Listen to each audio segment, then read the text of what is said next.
You are listening to Performance Anxiety on the Pantheon Podcast Network. And today we welcome Brad Elvis and Chloe Orwell of the Handcuffs to the show. They have a new album out, Burn the Rails, that's inspired by 70s rock. It's got big guitars, great vocals, and Martha Hoople's Morgan Fisher playing some keys. But before we get into all of that, we go deep into Brad's extensive discography. We go so deep that Chloe thinks I'm a wizard. Brad talks about his time with the Elvis brothers, how they got their name, his very unusual drumming style, and how he and Chloe met. It wasn't Farmers Only, no matter what you've heard. We also talk about Chloe's history, how she got into music, and how her humorous review of Martha Hoople's reunion resulted in Morgan Fisher playing with the Handcuffs. So follow the band at the Handcuffs on social media. Buy the new album Burn the Rails on Pravda Records. Follow us at Performance ANX. Pick up merch at performanceanx.threadless.com or get us a coffee at ko-fi.com/performanceanxiety. And check out all the other great shows on Pantheon. Now enjoy Brad Elvis and Chloe Orwell of the Handcuffs on Performance Anxiety, part of the Pantheon Podcast Network. Oh, okay. No, I will. No, but I wanna. If you're gonna take the worst one, I want to do it really, really badly. I mean, I do voiceover. That's my day job. Is I'm a commercial voiceover announcer. So I want to do it. I want to do it really crappy. Okay. So should we start? Yes. Station ID, take one. No, wait. Podcast ID, take one. Hi, I'm Chloe F. Orwell. And I'm Brad Elvis. And we are in the Handcuffs, which is a rock band. We are in Handcuffs. And we're in Handcuffs. Our album is called Burn the Rail. It's new. It's coming out on Pravda Records. Or it might have come out depending upon when you listen to this. You are listening to Performing... Thank you. Good night. You are listening to Performing... I can't talk. I cannot talk. You'll have to give me a script. I can't do it. Well, write it down. That's why I said write it down. It's right there. I can see it on the screen. Oh, okay. Oh, Performance Anxiety. Yeah, that's what you're listening to. You're listening to... And I'm the drummer. Performance Anxiety with Mark the Wizard as your host. Oh my God, should we do it again? I didn't even say fuck or anything. Ugh. All right. Okay. I'm Chloe. That's Hi. Brad. Nice to meet you guys. I'm Mark. Hey, Mark. Thank you guys for doing this. This is going to be a lot of fun. So, what are the rules? Like, should we not swear? Nah, no rules at all. Okay. Do you need more volume? No, I'm fine. Okay. Did you say volume or Valium? I don't know. I don't know. No, volume. I don't know what I said. Maybe. Basically, we just have to talk about ourselves and just how great we are. Exactly. See, Brad gets it. Yes. And then we go back to our lonely lives in the yard. So I want you to tell me about your mother. All right. So actually, I kind of do. What I like to find out is how you guys got into music in the first place. Was there a lot of music in the house growing up? Was it a big part of your life as a child? What kind of effect did music have on you early on? And Brad, since you have the longest career, we'll start with you. But not the most successful one. She's... Huh? No. Let's see. Well... It all started at a 5,000 watt. Yeah, it all started at a 5,000 watt radio station in Omaha, Nebraska, back in 19... I grew up, my parents, it's not like they were musicians or anything, but my mom side of the family with her 10 brothers and sisters, because that's what you did back then. Wow.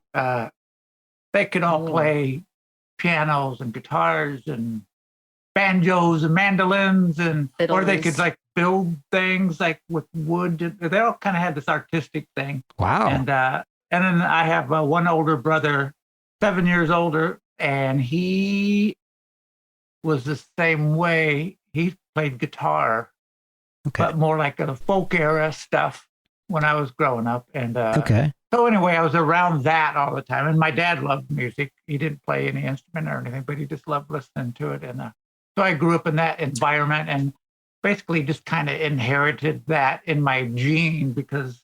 And didn't you guys have like family reunions where like these extended family people would get together and just have like, hootenannies, like with banjos and fiddles and stuff. It sounds pretty cool, like very Americana cool. Awesome. Yeah, being a bit older, I grew up around that, and back when there was family reunions, I mean, there'd be like 100 people there. Now there'd be 2. Yeah. Right, but you had like a pretty big, like extended family, like around the around the Midwest and Kentucky. They would come in from other states. Yeah, but cool. There was some older cats there I grew up with, and they would always bring like their mandolins and banjos. Some of them were like homemade. Wow! It was like the Darling family on Andy Griffith or something. With like 70 more members. And they would all like. And then my mom told me that, Uncle Louie, he had a radio show back in the day, So, and they would just play on. So I grew up around that. And one of the first times I took my drums, a little beginner, crappy little drum set. Oh, why you bring it along? I don't know. So I took it and I played along with them. And they were all like telling my mom later saying how, wow, he's got natural timing. He's really good. And all nice. Stuff, So that was one of my first public appearances playing drums. That's what I grew up around all the time. So, and then I got a record deal, and here I am. All right. Well, it's been great talking to you guys. Thanks. See ya. So what got you into the drums in the first place? I don't know.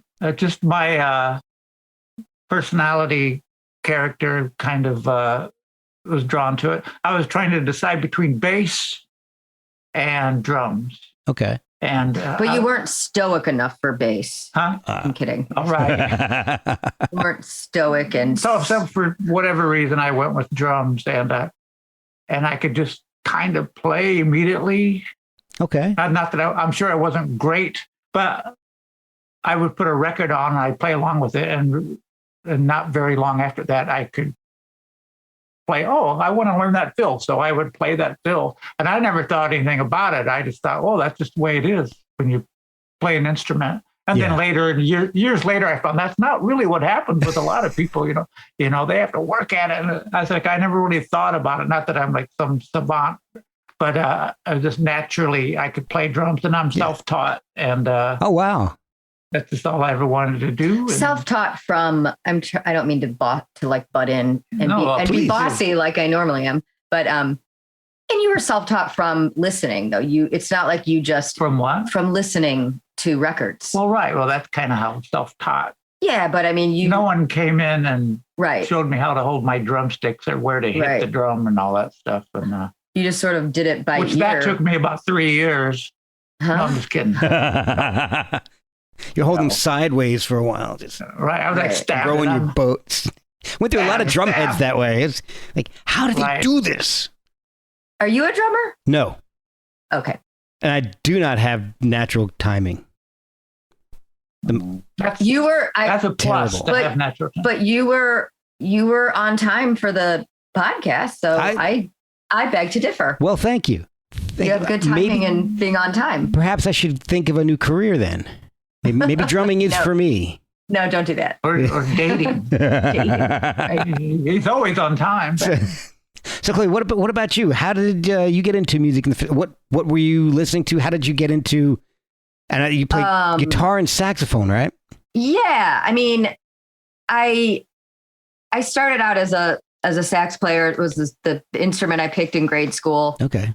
And just immediately fell in love with it. Immediately fell in love with music. Supposedly, my paternal grandmother was very musical, and I never knew her, but everybody says I'm sort of like I'm not the reincarnation of her because I was like 1 when she died, but like the incarnation of her. Okay. And so that everybody, I mean, they said she was musical and creative and bossy. So that's me. And And so I just picked, when we were picking instruments in grade school, like one of my best friends and I both picked saxophone, and just for no reason, that we just thought it looked kind of cool. Okay. And so that's kind of where it started. I fell in love with it. Soon I got super into jazz. And I was kind of a weirdo kid with the jazz, where I would, I didn't really even listen to rock music or pop music of the day. Oh, wow. I really was into jazz. And so I would sort of do things like sit up in high school while other kids were doing fun things like going on dates and, learning to drive cars and make out in cars and stuff. I would be sitting in my bedroom, like transcribing Charlie Parker solos for fun, much to probably my parents, delight and horror, because they were like, she's so weird. Is this normal? And also, she's listening to cool jazz. So she's not out causing trouble. Right. So, or just, like kind of music we liked, It's kind of like the same thing that I remember kids, knocking on the door. Hey, you want to come out and go? It's like, I'm practicing my drums, maybe in a little while. Yeah. I was like, that was more important in some ways. It's like, and don't bother me. I'm listening to the Kinks right now. I'm trying to learn. and for me, it was like I was listening to the Charlie Parker and Miles Davis and Count Basie wow. But I never was forced to practice. I always just wanted to. And then that sort of turned into, I had older brothers and sisters who sort of like taught me about rock music and pop music. And then I sort of started listening to that stuff, and I kind of realized, there's actually saxophones in rock music. So I sort of started out in that way. We'll be right back after a word from our sponsors. This podcast is sponsored by BetterHelp. Without a healthy mind, being truly happy and at peace is hard. The good news is therapy works. But what is therapy exactly? It's whatever you want it to be. Maybe you're not feeling motivated right now and would like some tools to help. Or maybe you're feeling insecure in relationships or at work, not dealing well with the stress. Whatever you need, it's time to stop being ashamed of normal human struggles and start feeling better, because you deserve to be happy. And now you don't have to worry about finding an in-person therapist near you to help. BetterHelp is customized online therapy that offers video, phone, and even live chat sessions with your therapist, so you don't have to see anyone on camera if you don't want to. It's much more affordable than in-person therapy, and you can start communicating with your therapist in under 48 hours. Try doing that in person. So join the millions of people who are seeing what online therapy is really about. It's always a good time to invest in yourself, because you are your greatest asset. And a special offer to Performance Anxiety listeners: you can get 10% off your first month of professional therapy at betterhelp.com/performanceanxiety. That's betterhelp.com/performanceanxiety. Thanks again to BetterHelp for sponsoring this podcast. And then I don't know how, I just sort of started writing songs, and I said, well, I should probably learn how to play guitar a little bit if I'm going to write rock and roll songs, because I'm kind of digging this and it's pretty interesting. And so I kind of taught myself a little bit and took a few lessons, but I had a great teacher who. Well, you were in marching band. Oh, I was in marching band, but that's not. But that's not guitar. Don't you have to read chart? You got taught how to read all that stuff, right? Well, like charts or John Philip. Yeah, I mean that's not from. I mean, that's. And we did in marching band, we did the entire Who Sell Out record. I'm kidding. Wow. That would have been amazing. Kidding. I'm totally kidding, but that would have been cool. I've had 3 kids in marching band, so. Yeah, no, I did. I loved marching band. You got a parade. Our drummers were all kind of irresponsible in marching band, so sometimes they wouldn't show up, and I did have pretty good rhythm and timing. So that would be the bass player. Yeah, there are no bass players in marching band. There are no bass players in marching band. Back up on that guitar player. There are no guitar players in marching band. Well, there ought to be. Anyway, but so I would they got their wireless. I would sometimes get assigned like a tom, like to play a tom during marching band, because they're like, the drummers didn't show up again. Chloe, can you grab a tom? I'm like, yeah. So, but anyway, but no, I did learn. I mean, I learned my jazz training is really what, I mean, I learned theory and I can read music and all that stuff, but I had to kind of forget all that when I was learning about rock music. And not that you can't read music for that stuff, but you know, you don't need to, and you shouldn't, because you're edgier if you don't. But no, so I started, I don't know, I just kind of I don't know what the word is, evolved into becoming a, you know, like a rhythm guitar player, writing songs, and became a singer sort of accidentally. How do you become a singer accidentally? I joined a band, like a rock band, you know, as a you know, young adult in college, and started singing harmonies with them, even though I was like, I'm not a singer, I'm an instrumentalist. And you could sing this. Why don't you sing? Yeah, so I don't know. It was sort of accidental. I know it sounds weird. But I will say, when I did start getting sort of turned on to like rock and roll music and stuff from my older siblings, they would play me like The Who, or like David Bowie or something, and or Blondie. And like I wanted to be, when I was a very little girl, before I even started getting into the jazz kind of stuff, I wanted to be Roger Daltrey. Oh, wow. And then I wanted to be Debbie Harry. Who didn't? And right. And then that's who I want. And now I want to be like maybe David Bowie and Patti Smith and Mick Ronson. So I don't know. That's fair. And Annie Clark. Let's see, who else do I want to be? I want to be a lot of people. Who's also known as Saint Vincent. But yeah. I mean, my story's not that interesting. It's a lot like a lot of kids. We started in band in school, and then got into it. So, Brett, how did you get into in a professional sense? Was that with your band Star? Was that the first like real professional band? You're like, that is pretty bananas. Like, you did some homework, my friend. I try. Well, back then, you know, they didn't have electricity, so it was rocks. In the 1860s. Man, that bass was amazing back then, though. I used to play a Pelican with the turtle was your bass on the turntable.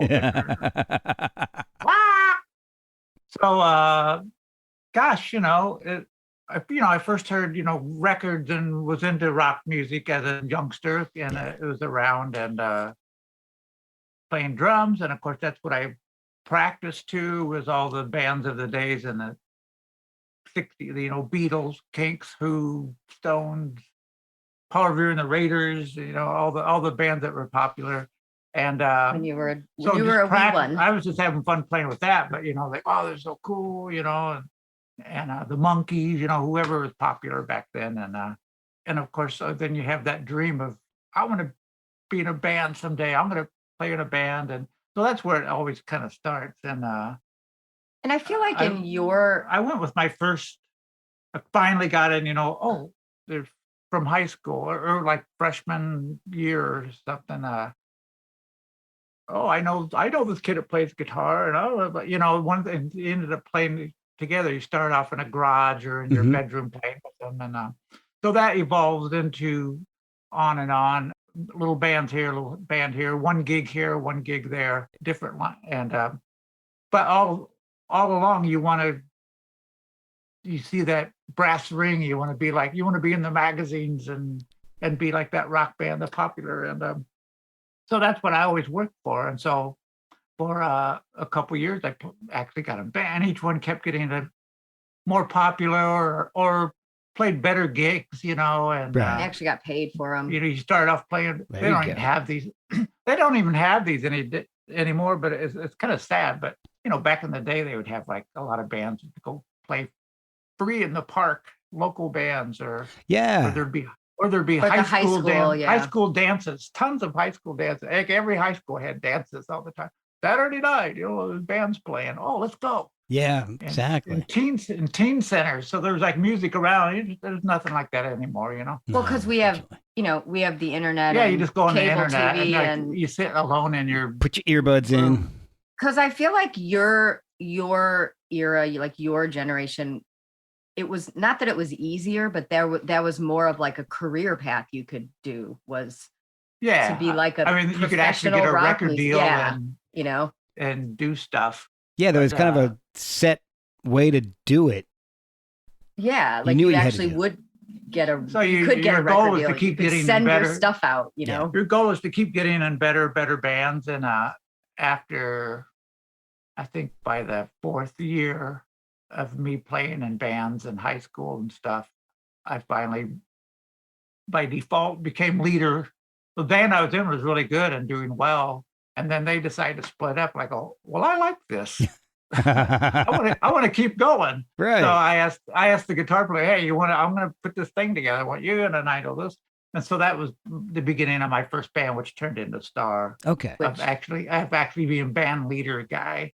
But and that was, I mean, that's not your sort of start of your major label professional. Well, that kind of was touring. The path of, I've actually had the vision and here's what we're learning. And, you know, I wasn't so it's kind of like a turning point almost where you're like, this is kind of what I want to do. Yeah. And I earned my stripes enough where I can lead this and book the gigs and but then go get a loan to buy a vehicle to drive our stuff around in. Yeah. So that was, And then Screams. And like 3 years later, that evolved into the band Screams, which got a record deal.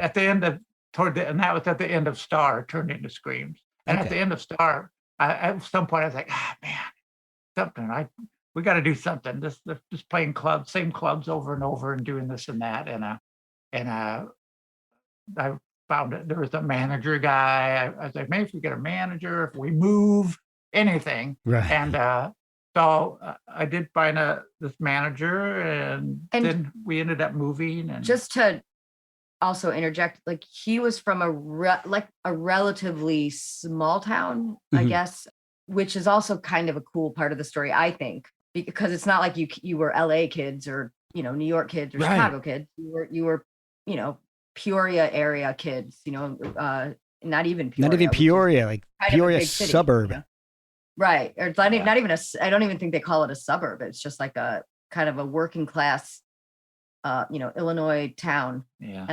And it's sort of kind of a cool story where, you know, again, it wasn't like you had all this exposure to, you know, it's not like you could just go down the street and go to the whiskey and check out bands and stuff. I mean, they did have Peoria and Pekin. Actually, Peoria did have a lot of stuff. It's kind of crazy how many bands came through there and toured through there back in the day. Oh yeah. But I had we have a friend who lives in New York who's got all these incredible stories of him, you know, seeing the Who first shows and Cream's first show, and he saw the Beatles, and you know, he lives in New York, you know. Yeah. And I told him, I said, God, it is so cool that, you know, you got to experience all that. I said, but I don't know what's more dangerous of you actually being able to go see these bands, and then me in small town middle America imagining what it's like to be. Yeah. And he goes, oh, I love that, you know, because the imagination. Yeah. And a lot of times over the many years, you know, playing clubs and touring around and stuff, a lot of, some local bands open up for you. Wow, they're really good. You know? Yeah. You know, like there's so many bands because they were like, we're getting out of here, you know, and this is what we're supposed to do, I think. Yeah. And, you know, it's almost like you imagine it bigger. So, you try harder, maybe. I don't know. Well, I liked Paper Dolls. That is a great song. I love that Paper song Dolls. a lot. Yeah.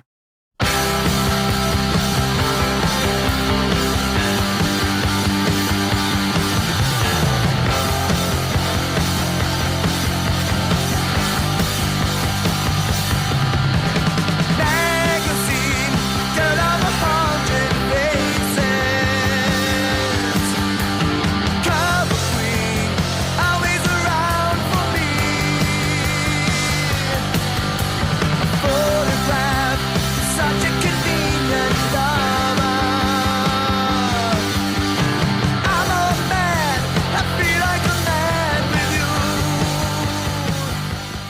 So yeah, it was a really good band. It's like that band should have been huge. I mean, I didn't obviously know him back then. Right.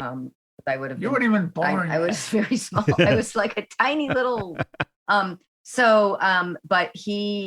that band was too good for the time or something, or it, like, I feel like if it would have been a couple years later, you guys would have been just giant, or earlier, or maybe earlier. Yeah, maybe earlier. Well, we got signed, and we did a huge tour opening for Van Halen. Screams did for awesome. Their first headlining tour from July to October, and look at all the people here tonight. Sorry. And then from there we went to England. At the end of 1979, I went to England and headlined a tour there and getting great reviews and playing like the bigger rock kind of concert clubs and some weird like halls, and things like that, and doing well. And about 2 weeks into it, the label we were on, which was part of MCA Records, which would now MCA be dropped the label, considered Universal, I think. So, yeah, okay. So they dropped the label, so it was stopped the imprint. Oh, and we had just got the word that you guys are doing good, selling enough records and got good reviews. You're good for that second record. We're like, yeah, cool, man. And then literally a few days later, while we're touring there, we got told, oh, well, the imprint got dropped, and so we have no more label. So our last gig there was headlining at the Marquee to a sold out show, and London. 2 days later, we're sitting in Champaign, Illinois, going, well, now what do we do? That was fun. Yeah. So, but I say if it was and the reason they did that, it was a big thing in Rolling Stone back then that it was the end of the 70s excess, every record labels paying for limos for everybody to go to the gigs and paying for this and tour support and blah, blah, blah, blah. And they were, we got to stop this nonsense. We're losing money. So a lot of labels, that was like a big thing. They were like, we got to update and get rid of this and clean house and drop imprints. And wow. And but since, like I said, we had got the go ahead to do a second album. If it would have been maybe a year earlier, I'm thinking there's a lot of labels back then would stick with the artist. Yeah. Right. Or they would transfer you to maybe another imprint. They didn't sell that well, but they got a lot of good reviews, and we'll stick with them, Yeah. And I remember hearing an interview with Bono that's probably been 10 years ago, but from the band U2. People might not know. We have to tell them. Yeah. And, they used to be a trio. It used to be U3. Oh. No, but he said the same thing. He said they were super fortunate that the label stuck with them. Yeah. He said we could have been a one album band and never be heard of. He said our first record didn't really sell that great, and at the time, and then we would have been stuck with them on your iPods. Right. I know. We'll be right back after a word from our sponsors. Hey guys, I want to talk to you about socks for a second. Why not? It's a music podcast.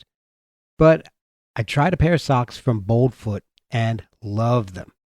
I've only worn them once because my kids have stolen them. So in my household, that's the best endorsement I can give. And I guess it's fitting because the design I chose was Jailbird. The design I chose was Jailbird. I might keep that in. The socks are 100% American made, and 5% of all proceeds go to veteran charities. It makes sense, seeing that Boldfoot is a family and veteran-owned company. They have a huge variety of styles. So check out boldfoot.com and buy some of the best socks you've ever slapped on your feet. And help veterans while you're at it. That's boldfoot.com. Bono may have been able to count in Spanish. But it's interesting that's how it was back then. They could have.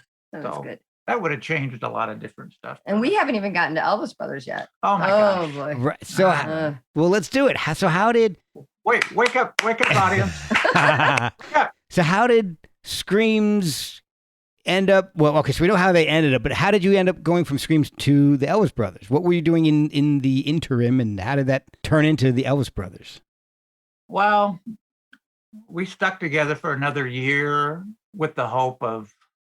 Screams especially the first half of or at least first couple months or into a half of 1980, that maybe someone will pick us up. And we just continued writing tons of songs and this and that. But I think our manager kind of had the wind knocked out of him after all of that. And we all kind of tried and had hope for a month or 2 or 3 after that, but it just kind of slowly tapered off, until we're just playing clubs again and that fun stuff. So by the end of the year, we were like, we all still got along great, and we had a ton of great songs, and we're better than ever. But we were like, yeah, we're just like running in place. Let's just call it. So New Year's Eve was our last gig. Screams? Yep. That's weird because that was your last Elvis Brothers gig too. Was a New Year's Eve gig. Yeah, but I didn't know that. Oh, okay.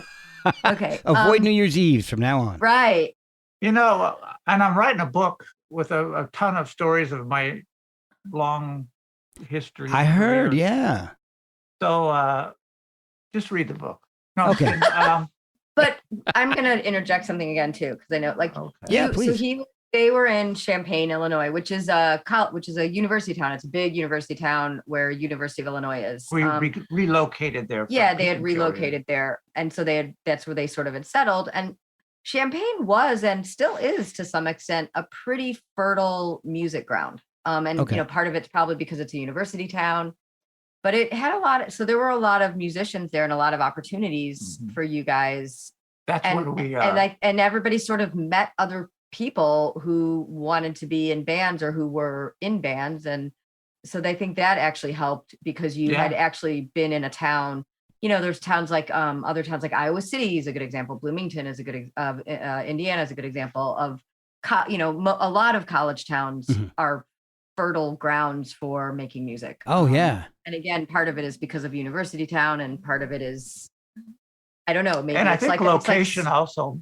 Yeah, it's a good location near some major cities in the Midwest. Actually, back in the end of Star or the very tail right before Screams, we had a sound guy.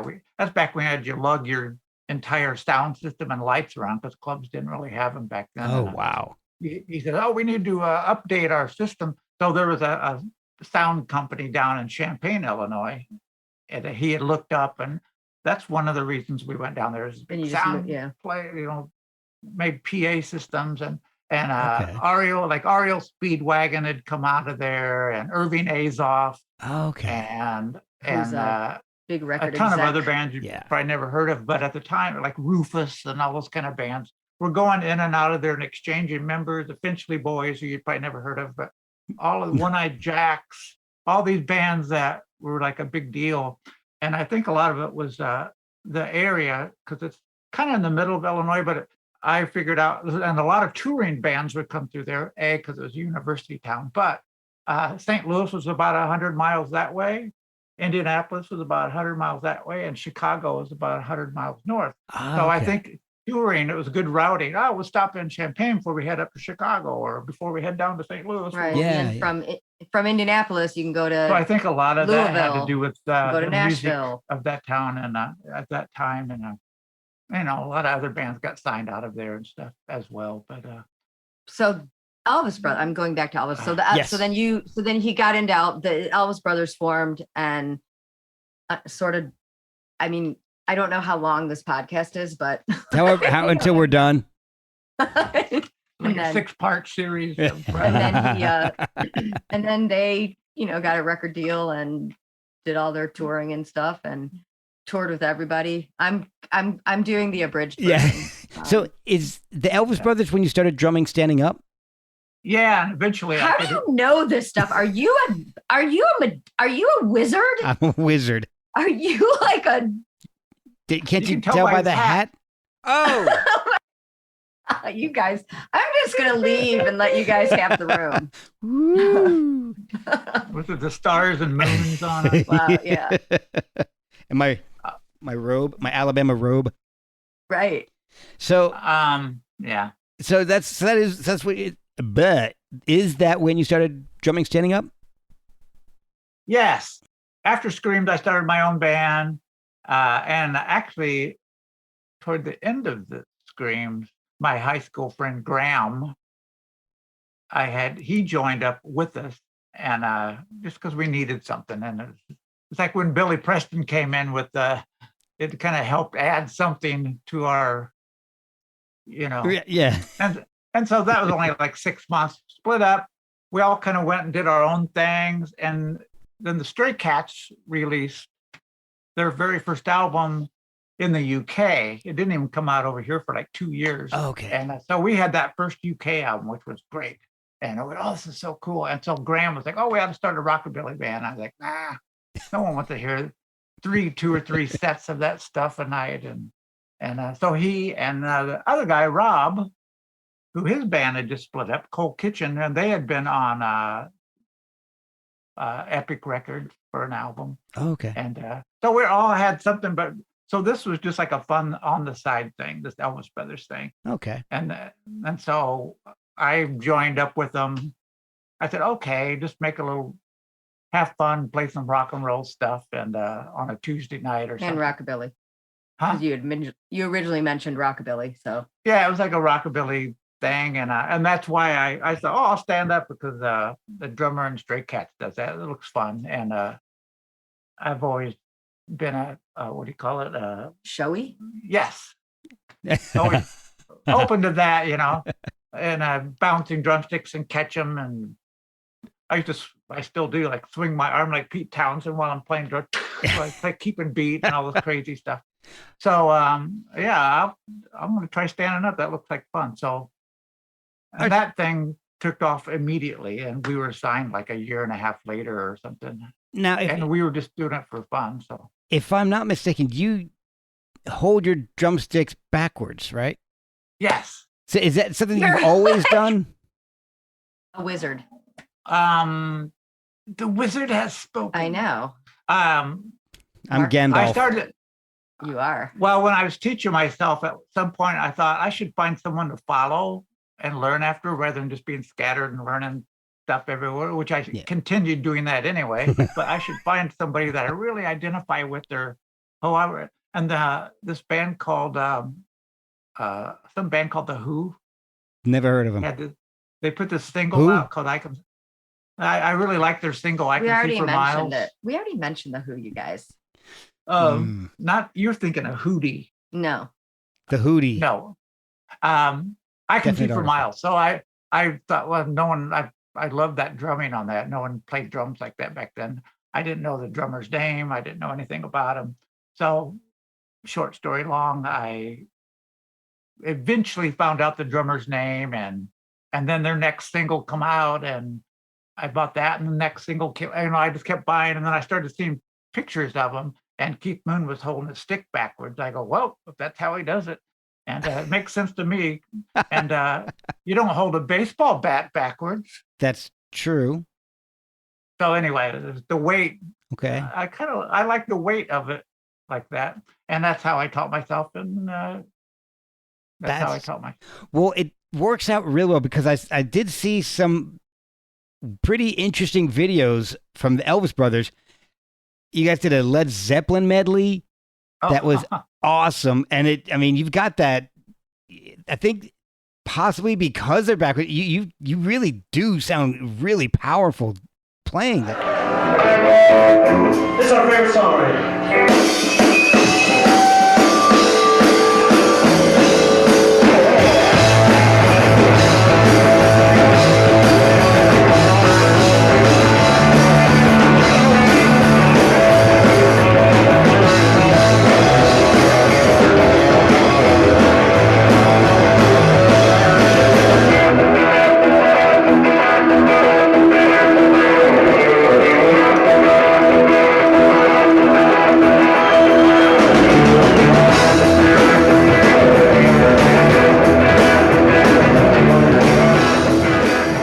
Did a really cool revved up Bow Wow Wow, I Want Candy, and Simon and Garfunkel Cecilia kind of medley. So, oh yeah, that's funny. I really like the humor and just the willingness to experiment and just do all kinds of stuff with the Elvis Brothers. I thought that was just amazing.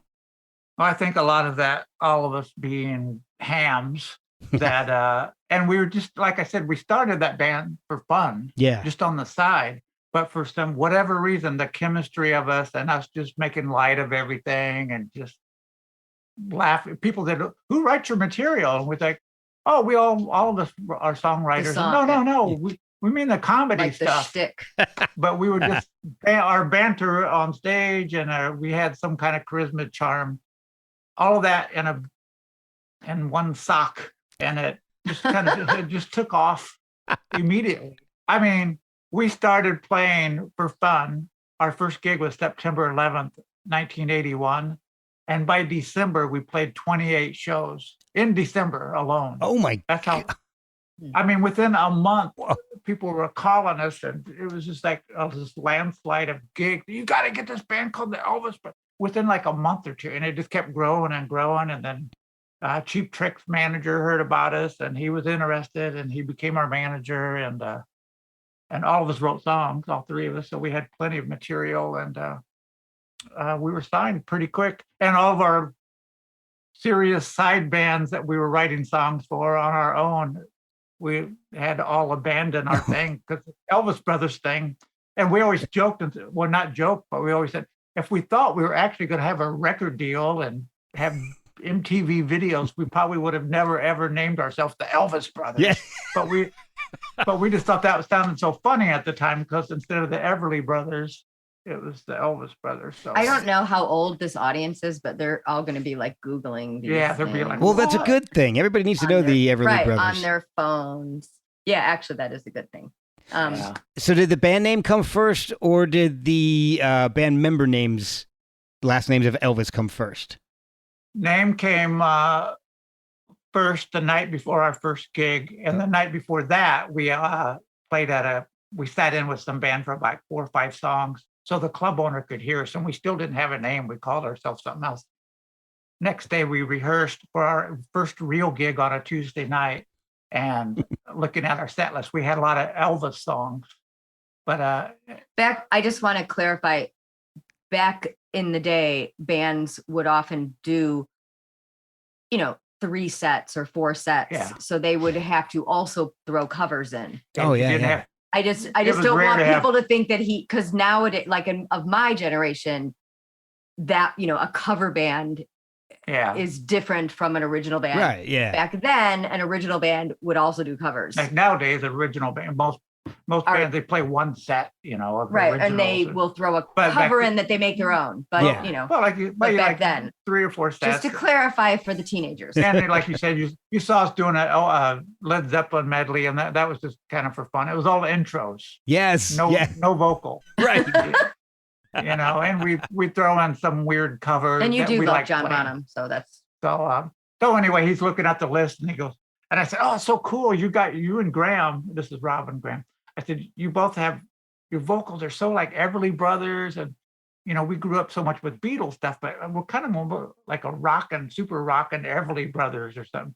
And Rob looks at the list. He goes, "Everly Brothers, more like Elvis Brothers." And we're like, "Wow, and that's perfect for this. This will be fine. That's hilarious." We were just like rolling on the ground laughing about the name. So that's how the name came about. And then just 3 or 4 or 5 gigs later, we kept goofing on Elvis. "Oh, thank you very much." The Elvis Brothers, talking about us in third person. Right. And, Kids, Google that. And so one night early on, Graham goes, "Oh, by the way, I'm Graham Walker, and over here we have," and he's introducing the band. I'm back there thinking, just being silly as usual. I'm going to tell him my name's Brad Presley. No, Sorry. I was trying to think of something, and he got back to me, and he goes, "I'm back here on drums." I go, "Brad Elvis," and Graham's eyes like lit up. He goes, "Brad Elvis, I'm Graham Elvis. That's Rob Elvis. We're the Elvis Brothers," and that's how that all started. So we got, as a joke, pretty much, or just in light, Right. A joke that ended up on MTV. No kidding, and magazines and all that stuff. So they break up. 3-hour tour comes up after that. And you've also joined the Romantics. And you just never stop.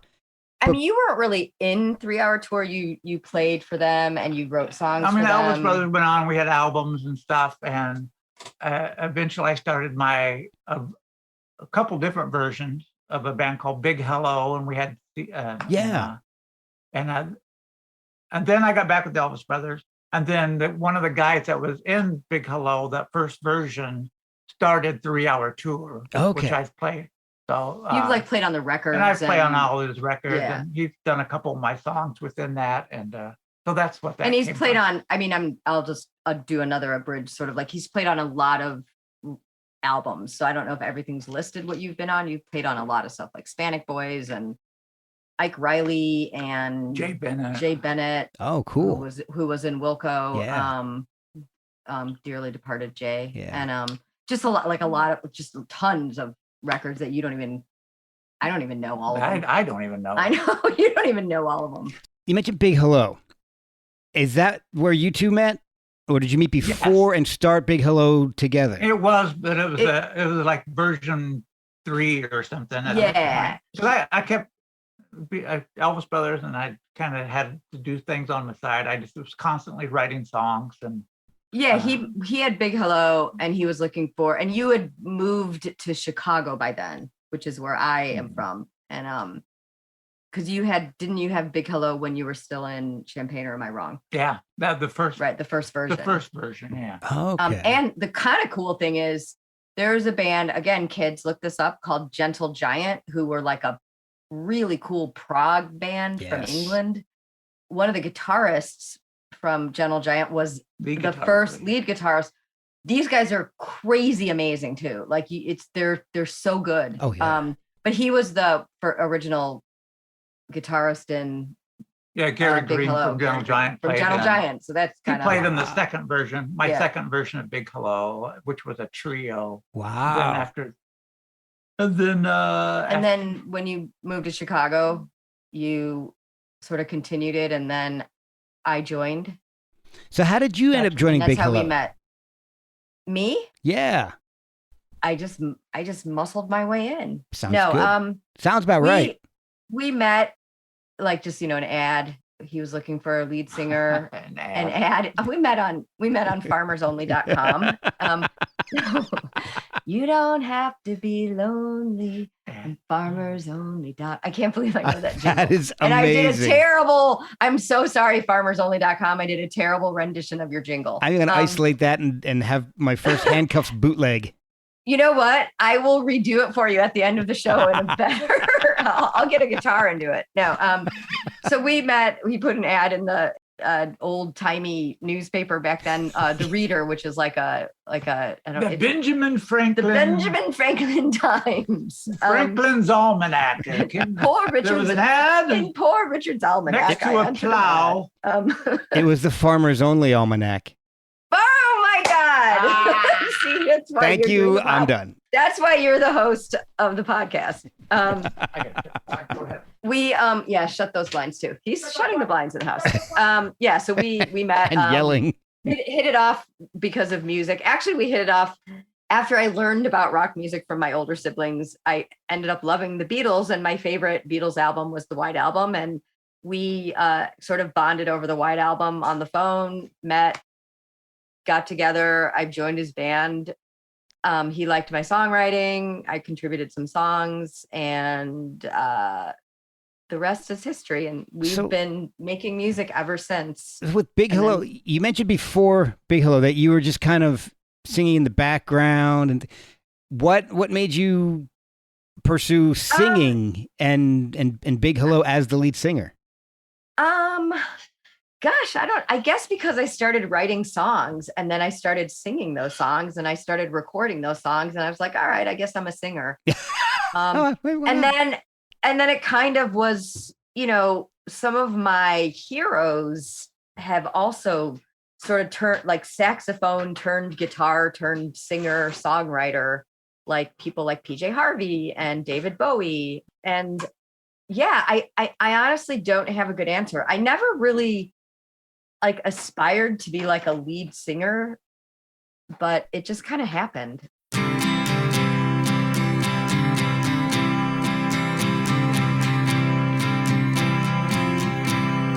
If Helen could talk, if Helen could see, if Helen could hear,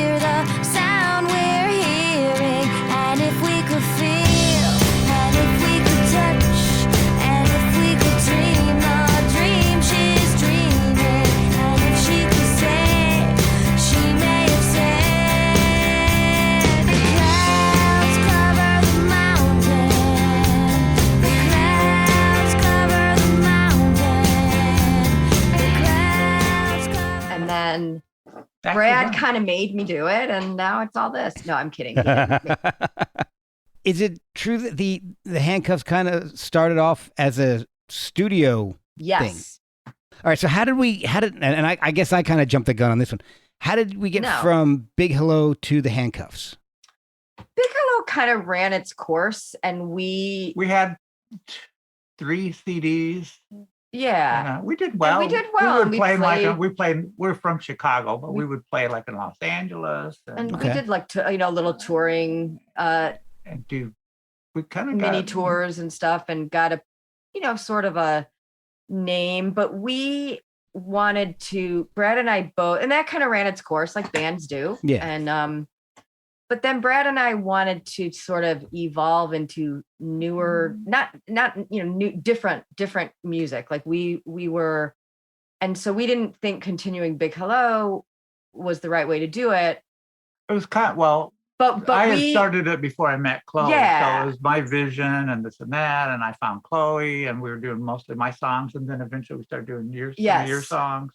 And by the end of releasing 2 or 3 albums, we kind of became our vision. The two of us, we kind of, because we related to each other so well that. I guess I kind of made it.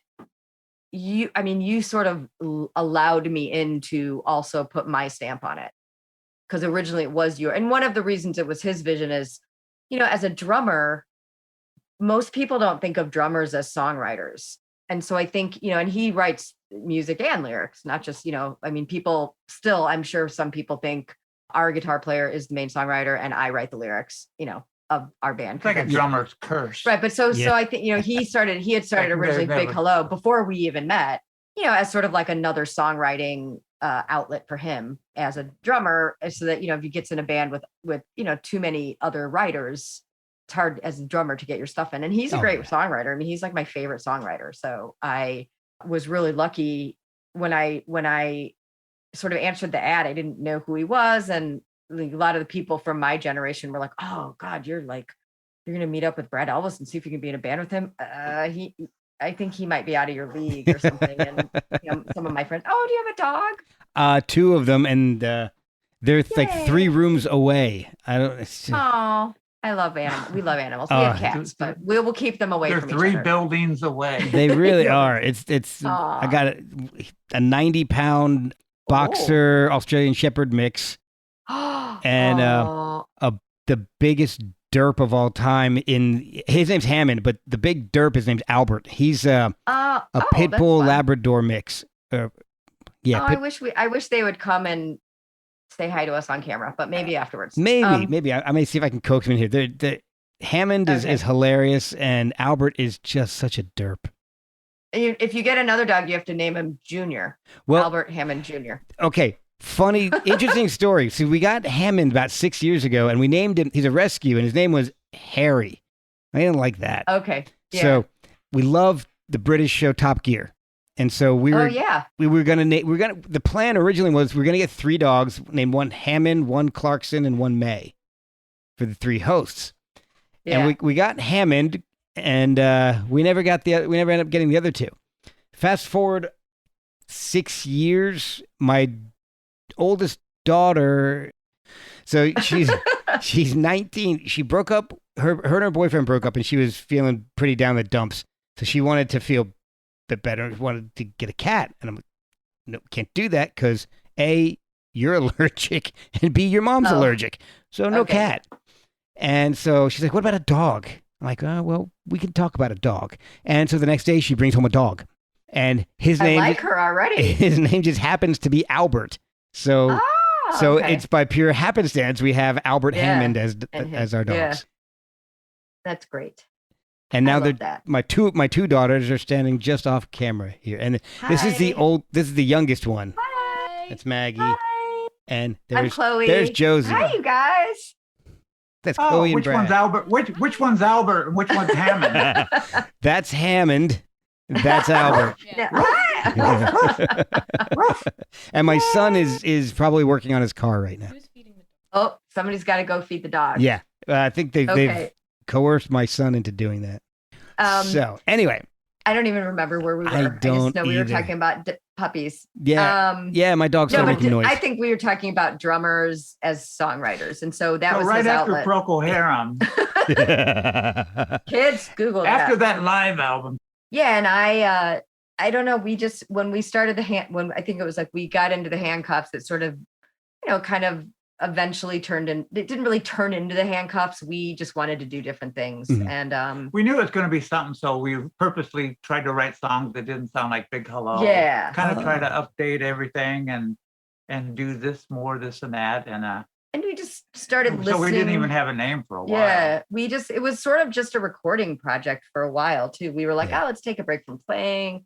Let's write and record. We kind of knew it would evolve into something, but we started with songs and recordings and just the two of us. And then we got a dog. So how did you guys come up with the name The Handcuffs? We were, I always try to think of a funny story. Like we were at a protest and we were handcuffed. We got a bunch of funny stories already. Now for the maudlin.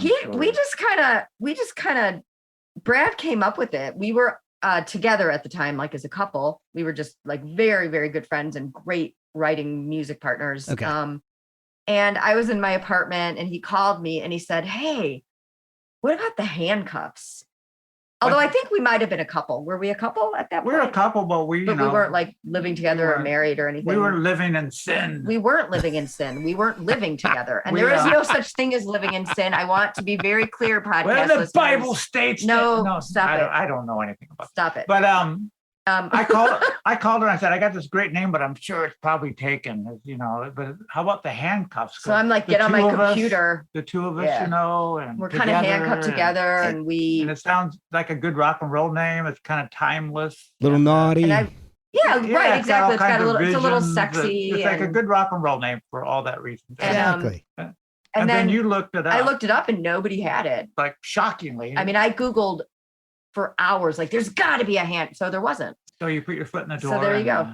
So that's how we did it. And then that's amazing that there's no handcuffs. Because I know. I mean, there's like there was, I think afterwards we'd found out there were like other. Well, this was back in 1963. It wasn't 1963. The Beatles had it. I used to play with a couple friends of mine, and we had no intention of ever doing anything with it. But we figured let's come up with a name just for the hell of it, and we came up with Super Karate Monkey Death Car. And somebody had that name. Somebody had that name. What? Wow. Yes. So, stop. I'm serious. It's like insane. I mean, it's obvious, but seriously, somebody actually had that.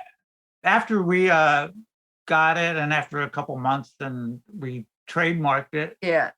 Where we actually owned the band, the Handcuffs. Yeah. It was weird. Within months after that, all of a sudden, there were some bands started popping up as the Handcuffs, and so we had to like write them and say, or the something, we're the Handcuffs, and we're like, So we had to be the ones that, after a while, like tell them, and then of course we're like big jerks. Oh yeah. No, we were. I just would say because they didn't take 2 minutes and look on the internet if there was another band called the Handcuffs. Yeah. We're the big jerks that ruined them because they've had the band name for 6 months now. 6 months. Exactly. We didn't wait that long. No, I'm just saying we already had it, but they ruined their. But then I have another cute addition to this. Okay. Is that in Spanish. So we got married eventually, and this is all Chloe's idea, by the way. Yeah, it was all my idea. So in Spanish, I was happy with Big Hello. In Spanish, don't even go there. In Spanish, it wasn't all my idea. In Spanish, the word for spouse is handcuffs, is the same as handcuffs. So it's kind of cute also. I didn't even know that. I took Spanish for 6 years. I don't think, there's probably reasons why they didn't want us to know the handcuffs. I know, but if you know the word for spouse, it's the same. That's crazy. It's handcuffs. I had no idea that was handcuffs. Kind of fun. Which the handcuffs sound so much better than the spouses. Yeah. I don't know. I actually don't think that's Here they are. They're gonna rock your head off. I don't think that's a terrible name for a band. Mickey Spouses. You should register that one too. I like that. The Spouses. I think that's kind of a good name, actually. Oh, great. A Handcuffs side project. Right. Exactly. Oh, yes. Because I need another side project. we both need more. We both need more side projects. So, at what point did you guys decide you wanted to take this stuff live? Because the sound's really big. I mean, you've got obviously the guitars and the drums and all, but you got your piano, horns. At what point did you decide, well, let's try to play this live? And did you have to rearrange the songs to do it live? We had a manager for a little bit. Yeah, we did. I forgot. Oh, God, I forgot about that. I forgot about that. And then he just loved what we had, and he had heard the recordings. We had an album's worth of recordings. Before, I mean, this is pre-releasing anything. We've released 3 albums so far, and then the 4th one is coming up. But right. But go ahead, keep going. So he, at some point, he was going to have some, I don't know, label people or whatever come see us. Oh, you got to put a band together, and maybe it's time to put a band together so we can showcase some of this stuff. So we did. That started it, but it wasn't like a permanent band. Those were just like temporary bands. Then we had fun, and we had kind of missed playing, even though it hadn't been that super crazy long. But it was at the point where it was like, it would be fun to start playing again. And then we broke up with our manager because he ended up sort of being a bit of a prick. Within. I probably shouldn't say that because he's probably going to hear this and like sue me, but he doesn't know who I didn't say his name. Or her name. Right. Its name. It's right. And then to jump farther from that turned into, we were supposed to meet with him, and we decided we just couldn't take it anymore. We made a phone call, and we broke up with him. I mean, it was actually pretty amicable. Yeah, it was very amicable. It's like, blah, blah, blah, and you're like, well, and he tried to start, and I was like, no, we're good. It's like, so we like hung up the phone, and we literally had tickets to fly to LA Los Angeles to have a meeting with him and some people. Because we were going to meet him out there. Okay. But I said, and we were like, like this weight had been lifted off, and we're like, we have tickets. Let's still go to LA. We got our recordings. We got our this. Right. Let's still We're going to go out there, and we can shop them around. And while we're out there, we can meet so and so and hang out with people, and we know. And, nice. And so I thought, well, who can we call? I thought, I'll call and see if Clem's going to be around. Clem Burke from Blondie. Who's a friend of his. Who had been playing with the Romantics. Right. So I called him to see if he was going to be around. And he actually he picked up because, he's not doing anything. No, it's a joke, kids. They don't even know who Clem Burke is or Los Angeles. They know Blondie. Blondie is big with all ages. I'm kidding. So anybody. Los Angeles isn't, though. But they hadn't played in years. So really, and I said, hey, I just read this great review about the Romantics and Rolling Stone, their last record. Clem Burke had been playing with the Romantics. I just told him. Oh, okay. And the indie record, they did like an indie thing. And anyway, I got a good review in Rolling Stone. I said, oh, yeah, that's great. You guys out touring and playing? He goes, no, not really. And he goes, actually, I'm heading out like tomorrow to going to New Jersey. And Jersey to start rehearsing with the Blondie's reunion tour. And I think, oh, that's great. And he goes, yeah, I'm going to be gone. I don't know what the Romantics are going to do. And we were kind of talking back and forth. It's like they don't believe me. I keep telling them I'm not going to be around. He goes, what are you doing? I told him, we don't really. He goes, you would be perfect for him. He's so he just said, he goes, you should play with them. You're not telling the story right. You're not telling the story right. You guys are the Handcuffs. He said they just kind of started talking about, Clinton said, you should play with the Romantics. I'm going to recommend you. And so he did. And that was how Brad got into the Romantics. And it was sort of the right time because we were like, well, we're not with our manager anymore and Brad should go out and do this. And in the meantime, but we still worked on Handcuff stuff and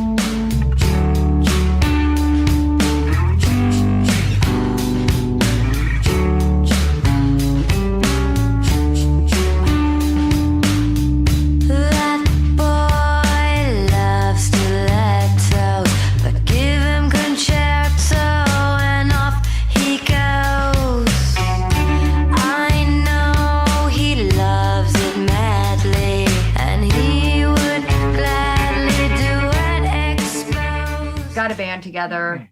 But within that, on the phone with our manager breaking up within 10 or 15 minutes. Yeah. That would have never happened in a million years. Yeah. Because, we're just like, I know, let's go. Yeah. It's just weird how things happen. Yeah. And when one door closes, another one opens. Exactly. Another one slams. Well, Another one slams shut.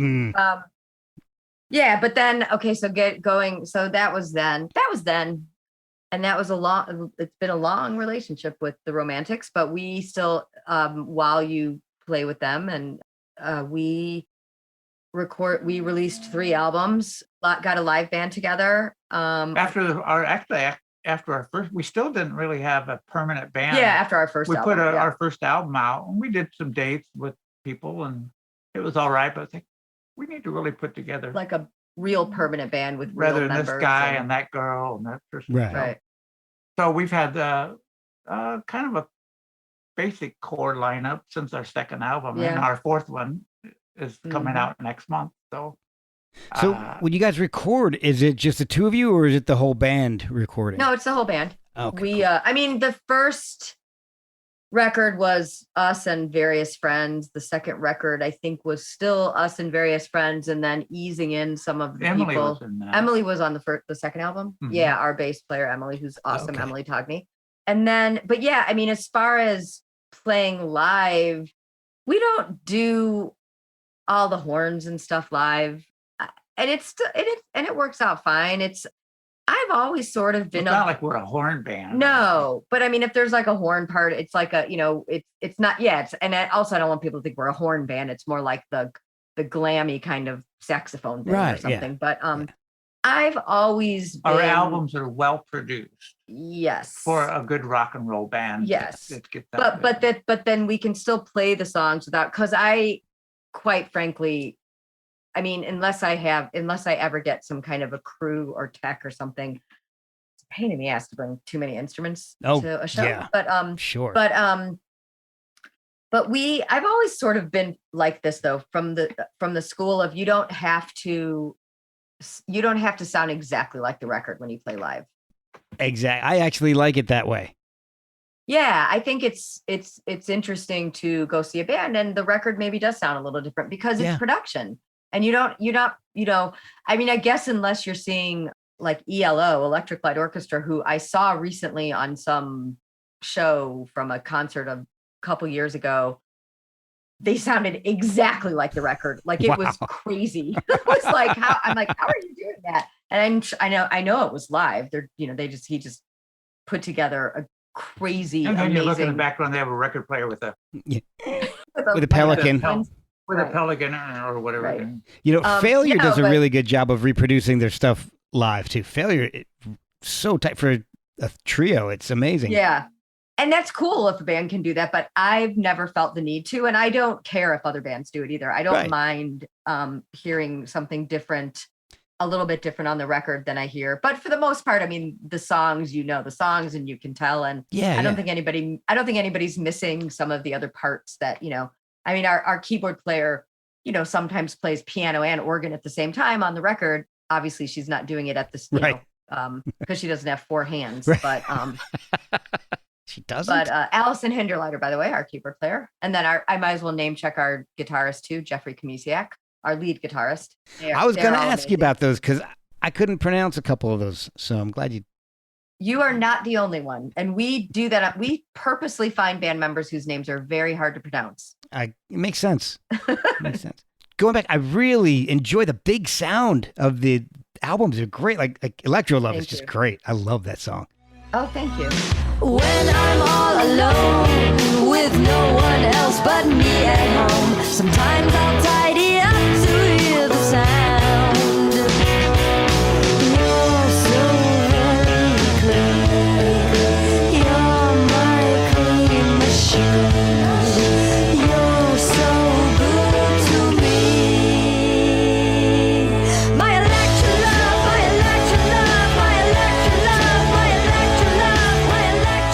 Now, the new album is it's very big 70s sound to it. Burn the Rails. It's just such a really cool throwback sound, but it's not, it doesn't sound old. Yeah. I don't know if I'm getting it out across correct, but. No, you're actually spot on. And we're really glad that you noticed that because that was pretty much our goal. Oh, good. Good. We were super influenced for this record. Yeah. For this record. I mean, we had different influences for all of our different records. And this one was specific. And that was part of the Handcuffs, was that we, wanted to evolve. We didn't want every record to sound exactly the same as the last one. Although there's still like a cohesive thread. And, some of our favorite artists are also like that. They evolve from record to record. Beck's a good example. PJ Harvey's a good example of people who evolve from record to record. But that was our goal for this record. We listened to a ton of like early to mid 70s, like early mid 70s glam and just kind of rock and roll. Okay. And we wanted to filter all that through a modern lens a little bit. All that stuff that you like to hear, even the younger people, they hear it like, that's amazing. Like Led Zeppelin is a good example. Hey, Dad, have you ever heard of this band called, it's like, it's just like, wow, something about that. I said, we almost wanted to make a record. It was almost like some long lost record from that era or something. And we really like checked out stuff that we liked. And we're like, oh yeah, God, what's another song that kind of like the background vocals fit like that? And we were like, oh, how about, we were like, check it out. And they go, oh yeah. Or we'd like, nowadays everybody has those layers of this and that. And during the solo, there's a rhythm guitar underneath it. And we were like, yeah, it's kind of like, oh, just put this, see what they do. And it's like, he goes into the solo, there's no rhythm guitar. Yeah, all right, pull it out. Yeah. So it was like, that kind of cool 70s kind of production and stuff. we wanted like that sort of analog warmth. Analog warmth of that sort of 70s rock and roll, but also a little bit of the in your face rock. Right. Yeah. I mean, we can't really think of a lot of bands that are trying to do that, or that long lost cool rock thing, it's like, let's do it, let's get it, what's old is new again. And we just love that stuff, and we hate for it to be lost. But I think even some of the artists like that we were influenced by, especially for this record, are becoming, I know there's one of our, that's one of our cat. Yeah. No, that one's mine. That's your cat. There's your cat. Tell your daughter. Tell Josie. That's that cat I was telling you about. Right. So even some of the artists like that we were, like Bowie and Led Zeppelin, a lot of like the younger generation, like the kids nowadays, are sort of getting into that stuff. Bowie had a resurgence, especially like after he died, and then he had an exhibit. Led Zeppelin, a lot of my friends' kids are super into Led Zeppelin. Oh yeah, my kids are all into it, like, because I play it a lot. But it's But I mean, Mott the Hoople is another one. They've had a resurgence because they did a reunion tour. Sparks. So you guys, all right, you brought up Mott the Hoople because I wanted to ask you about this. How did you start working with Morgan Fisher? Who's Morgan Fisher? No, I'm kidding. He's the Mott. Morgan, is dinner ready yet? That's the other cat. Morgan, come on, get on it. No, Morgan. Was sort of like an accident, like be careful when you meet your heroes because they might turn out to be awesome. Yes. So Brad and I had gone to see the Mott the Hoople reunion at the Chicago Theater, which is a big concert theater here in town. And it was amazing. It was crazy good. It was the three members from Mott the Hoople 74, which were Ian Hunter, Morgan Fisher on piano, and Ariel Benda on guitar. And I have to say it like that because there's a song where Ian Hunter yells that in the song. So in case anybody's keeping track. And then Ian Hunter has a young like crack band called the Rant Band, who he also had, they were backing up, and the whole night was amazing and all the musicians were great. So I wrote a review of the show that I just posted on my Facebook page. Okay. A pretty detailed review. It was kind of silly. I mean, it wasn't silly, but I used some profanity, and it wasn't like a serious publication review. Right. But it was sort of went viral, and somebody saw it and asked. They actually wrote Brad and said, "Hey, I want to put your wife's review in my online magazine, and I'll pay her for it." Wow. And then I said, "Oh, okay." So I kind of cleaned it up, not cleaned it up, less profanity, but cleaned it up, made it a better written review, and made it a little longer, and did it like a proper review, and they published it. And then Morgan saw it, that went viral. And then Morgan saw it, and then he friended me on Facebook. He looked up, and in the article, in the review I wrote, it said, Chloe F. Orwell from the Handcuffs, a band, and he looked up our band. Then he we became friends on Facebook. That's awesome. Like, and just super hit it off. And then Brad. Well, first, didn't we see like something that he had written and somebody sent it to us? Yeah. And it said, yes. "Oh, this is amazing review of it's the best review so I've far ever of the seen." tour. And it was, and yeah. This gal named blah, blah, blah. Yeah. And she has this band. And I looked up the band, the Handcuffs, and they're amazing. And Yeah. So he, wow. yeah, that you're correct. We're like, oh, that's and cool. then we became friends on Facebook, and then we just super hit it off, the three of us as friends. He's like, he lives in Japan. He's English, but he lives in Japan. And we started like Zoom meetings with him because the pandemic started, and then we started Zoom meeting with him and just hanging out with him, on Zoom. We just heard from him today. Yeah, we just actually heard from him. Oh, and he tell him I said hi. He kind of became like our favorite uncle, and then he said, he was like, if you ever want me to play on any of your stuff, and we were like, that would be kind of cool. Let's see, we're somebody from Mata Hoople. I know, we're like, which was a huge influence on this record, like huge. I'll let you know.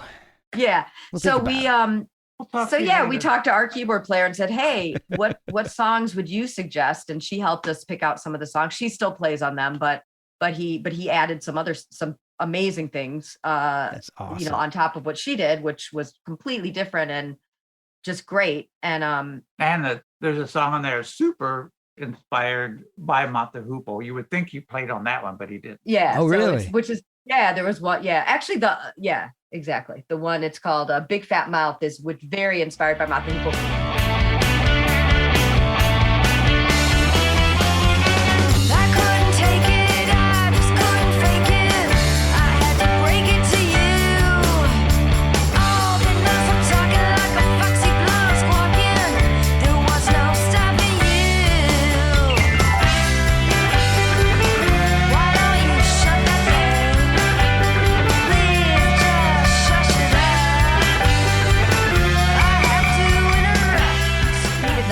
One. Oh, wow. But it turns out he is not just like a Mata Hoople type of player, which is like the sort of that like rock and roll, barroom piano, right. Great stuff. He was doing like crazy, like almost like Oingo Boingo. Yeah. And they're like way out there. When they get way out there, he was doing stuff like that back like in the late 70s. And he's like super creative synth player, and he's got like albums out on that. So he was happy to do, we did have him do like a very Mata Hoople type piano part on one of the songs, but then he did this amazing synth part on another song, which was completely, not what the other cat. There's the other one. That is not our cat. That one's not mine either. I don't. Mark, your cat. They're like, we're supposed to eat, Yeah. So at 8 o'clock. So so anyway, some people would be like, I didn't know Morgan did that kind of stuff, because they don't know him from other than maybe Mata Hoople. He also like toured with Queen. He had another band like in the 60s called Love Affair. Oh my gosh. But yeah, it ended up being just one of those sometimes played with Yoko.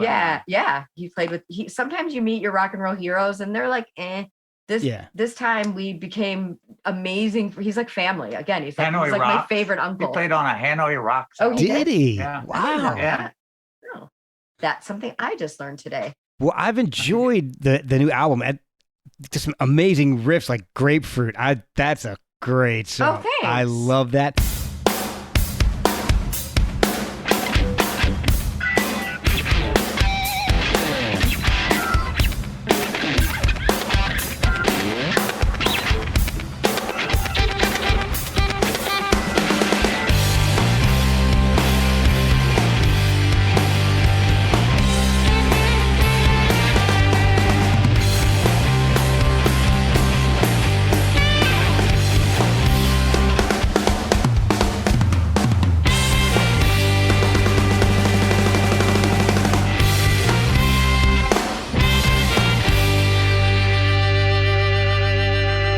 I think my favorite track though is the Ballad of Fritz and Zoom. Oh, thank you. That's got this like big like Zeppelin-sized riff. It's amazing. Who are Fritz and Zoom? We'll never tell. Oh, did I just meet them in the background? No, did not meet Fritz and Zoom. Although next cat we get Fritzy Zoom. No. But Junior. a fun fact about that song, Well, go ahead. Tell the fun fact. the lyrics. They have lyrics. The That's a lyrics song. to that There song. are lyrics. Fun fact. Is- There are is, lyrics. In fact, I went through all of my history of band, Elvis Brothers, Screams, even a side project thing that we did, Yeah, we did. Yeah. Handcuffs, Big Hello, of just my songs and Chloe's song titles.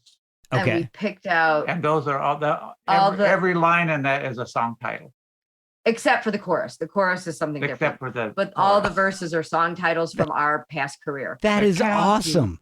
that we wrote I love that. either separately or together. Actually, I guess they're all separate songs that we wrote. But yeah, and we actually ended up listing a gazillion song titles, and then we sort of worked on it to how it would tell a story, and how it would Which ones work, which ones didn't rhythmically work. and lyrically work in the song and melodically. And I so love that. That's a fun fact. That Thank is you. awesome.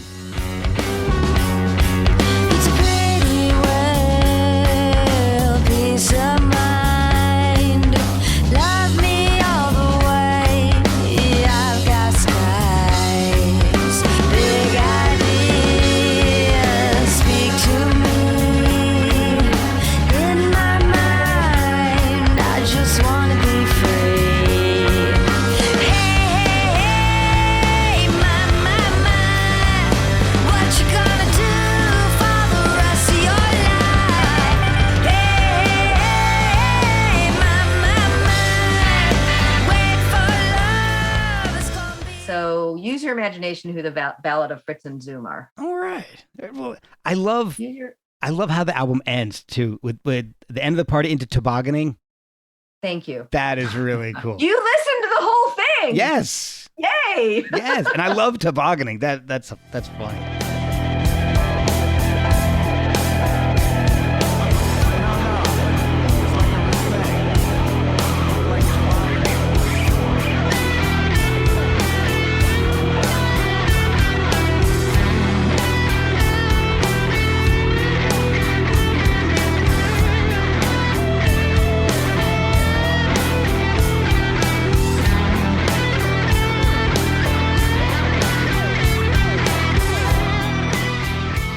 But I Thank you. actually love the music in tobogganing. I mean, that's an awesome riff. I mean, the guitar throughout the whole album is incredible. Yeah. You guys have a great band. Our lead guitarist Jeffrey is really, really good and super got the mood of this album. Oh. Like sonically, I mean it was just perfection Oh, all absolutely. the way through. And Almost like on our first single, which just came out from the album, in April. I Cry for You.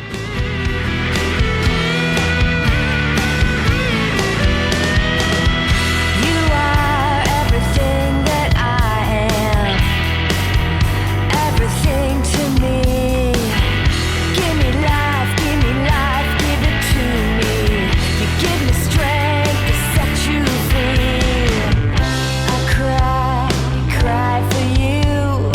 I go on and get by for you. I live my whole life for you, for you.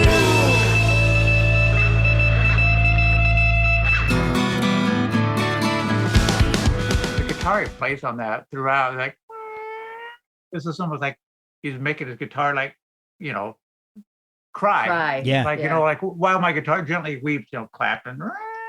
Yeah, it's really And I think- emotive.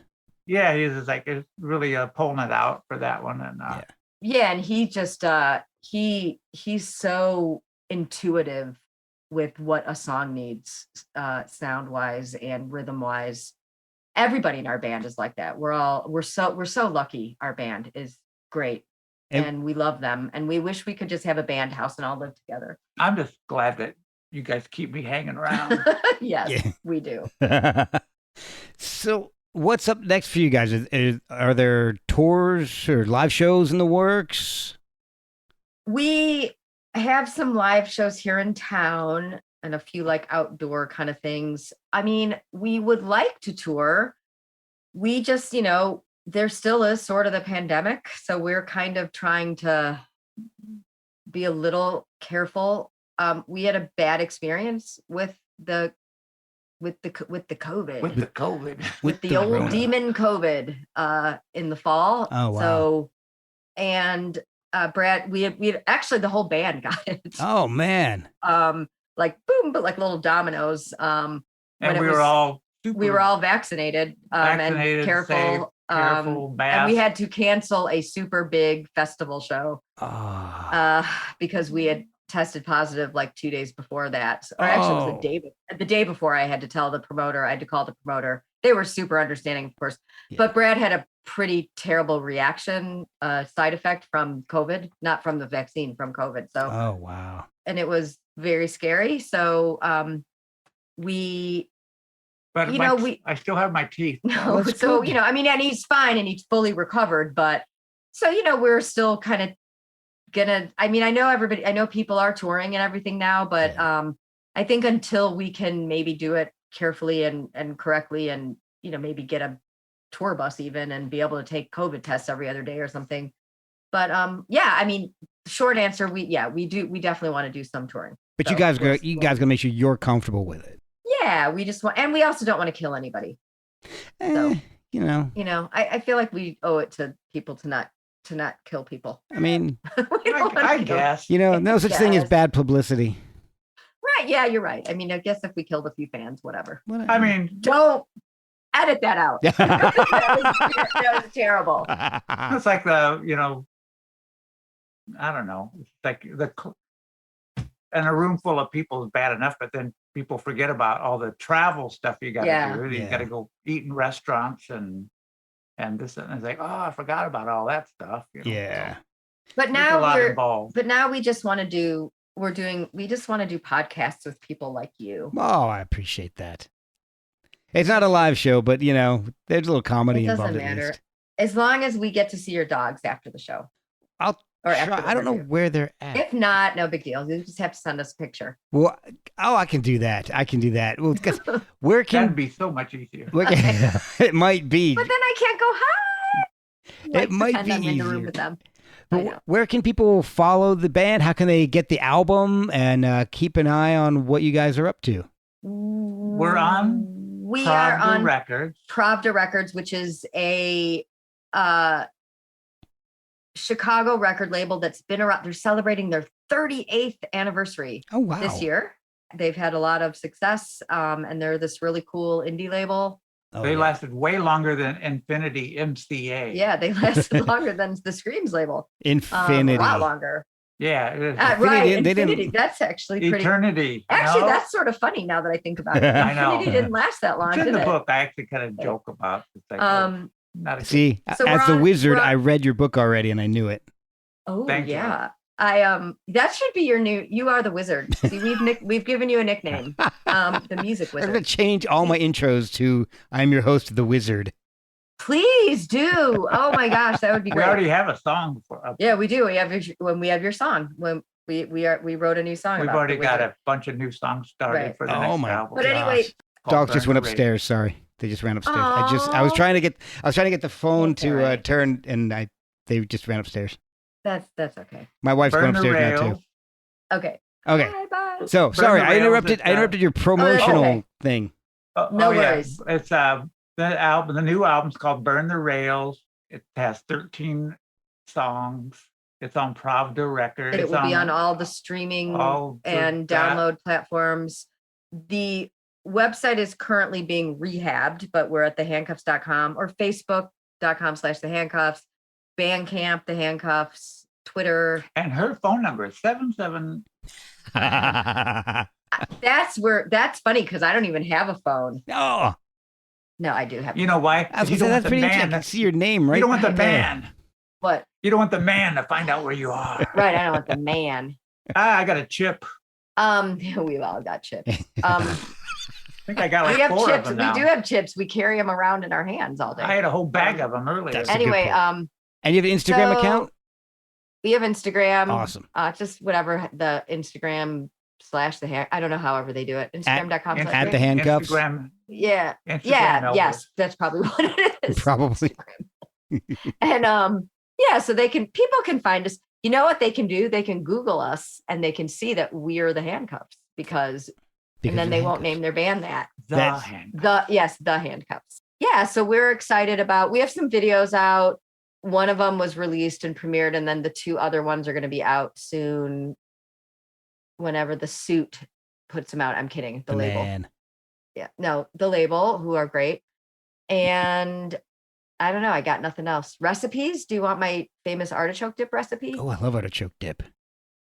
Oh, my I wish I could send it. I don't even know where you are. Where are you located? I'm in Winchester, Virginia. Oh. Home of okay. Patsy Cline.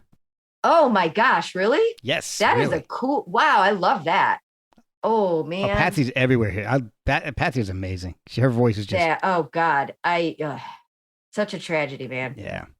It's too soon. But I know. But is it too soon to talk about it? It is. Yeah, I wish I can't. Well, next time I go to Winchester, Virginia, I will make you artichoke dip. Or when you come to Chicago, I'll make you artichoke dip. Let me know when you guys are playing DC. We'll come out and all right. We'll swap Maybe some we'll recipes. play Winchester. Maybe we'll play Winchester Cathedral. We'll play at the 9:30 club. There you go. 9:30, the Black Cat. Where's that? Those are probably long gone, right? No, 9:30 is still there. 9:30, Black still Cat still there. DC 9, Union Stage. What town are we talking? DC. DC. Oh, okay. I played 9:30 and You probably played the old 9:30. They moved about 6 or 7 years ago, I think. Yeah, it was a long time ago. Yeah. It's still a great club. I played somewhere around there with Romantics in the last You did. I remember 5 or 6 you years. flying I to remember Dulles. flying and quite low and seeing all the sights. There's the Capitol. Knocking the top off the Washington Monument. Yeah, like oops, Sorry. that was us. Yeah. Well, thank you guys so much. It's been so much fun speaking with you. Thank you.